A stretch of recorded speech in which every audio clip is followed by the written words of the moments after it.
अस्सलाम वालेकुम दोस्तों, तव्हांखे ॿुधाईंदासीं अॼु तकरार ड्रामे जी हिकु बहितरीन अपडेट। इन वीडियो में वॾी अपडेट आहे दोस्तों। अगर तव्हां ही अपडेट न ॿुधी ऐं न ॾिठी त पोइ दोस्तों तव्हां कुझु न ॾिठो। नंढड़े वीडियो में हिकु धमाकेदार वॾी अपडेट दोस्तों मां तव्हांखे ॿुधाईंदो हलां त उदासी टीवी में ख़ुशि आमदीद।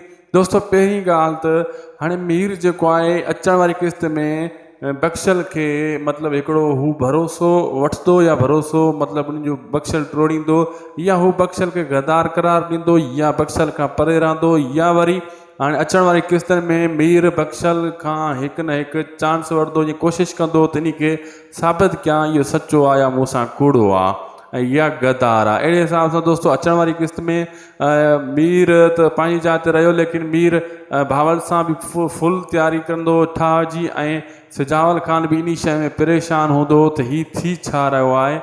ऐं नवाब ख़ान कॾहिं बि जेको आहे सिजावल वटि कोन झुकंदो, लेकिन सिजावल पूरी कोशिशि कंदो इन माइनि खे मां कुरट ताईं पुॼायां जीअं सिजावल कमज़ोर बणिजी मूं वटि अचे। सिजावल खे इहा बि ख़बर आहे त कोर्ट में जज वकीलनि खे नवाब ख़ान ख़रीद करे वठंदो ऐं इहो फ़ैसिलो पंहिंजे हक़ में वेंदो।